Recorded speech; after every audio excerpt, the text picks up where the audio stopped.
Hey, what's up everyone on FinalSmash.com and YouTube. Welcome to my review for Babel Rising.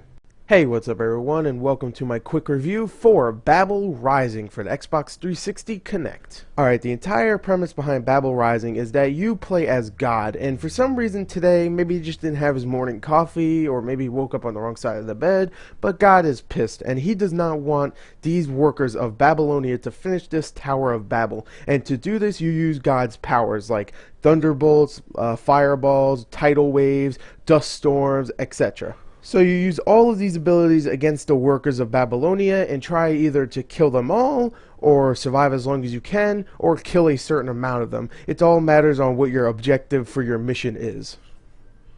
Now at its heart, Babel Rising is a tower defense type game, except this time you play as God, of course, and you use all of his mighty elemental powers to smite all the workers that are trying to build this Babel tower.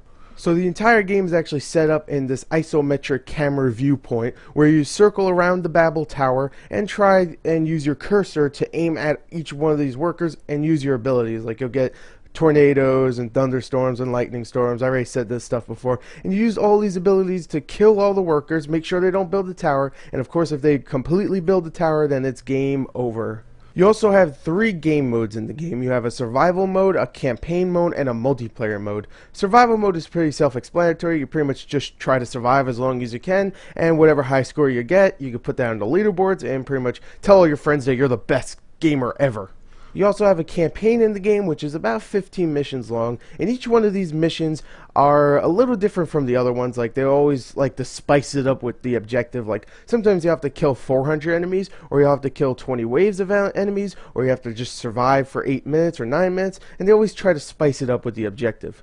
And of course, the last thing you have is the multiplayer mode, which actually comes with 5 different modes for you and your friends to play with. 3 of these modes are a score attack mode where you can either challenge your friend to 5, 10, or 15-minute trials, and whoever pretty much gets the higher score is the winner, of course, from each one of these timed trials. You also have a versus battle mode where it's pretty much like survival mode, except of course with 2 players. Whoever survives the longest is the winner in this game mode. And if you want to be all goody two-shoes and not fight your friend to the death, then play the co-op battle mode, which lets you and your teammate pick different elemental powers and pretty much go up against the workers just like any other game mode in the game. And yeah, these multiplayer modes will definitely last you if you really enjoy the game, just like I did, I would say, because the gameplay was a lot of fun. So even though it is pretty much a standard tower defense game, I thought it added enough here to make it a little bit different, and it was a lot of fun anyway, so even if it didn't add anything new, it was still a lot of fun just to play. And for $10, the value here is actually really good. You get 3 modes, you get a survival, campaign, and multiplayer.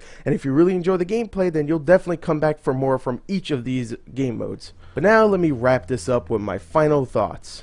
Babel Rising is a lot of fun, but I'm just going to warn you here, if you're getting this on Xbox 360, do not buy it just for Kinect. Play with a regular controller because the Kinect just does not work. It's very slippery, very slidey. The controls aren't really functional in my opinion. Do not buy it for that, but just buy it for a regular controller because it's a lot of fun with that, and the controls really do work for a regular controller. So anyway, overall, I think the game is a lot of fun. The graphics are nice. It's very cutesy, even though all you're doing is killing a bunch of workers just doing their jobs. The gameplay is a lot of fun and can get really addictive, and using the god powers is a blast. So overall, there's my review. Definitely check this game out because it's worth your $10 if you want a cool little tower defense game. There you go, there's my review. Thank you and goodbye.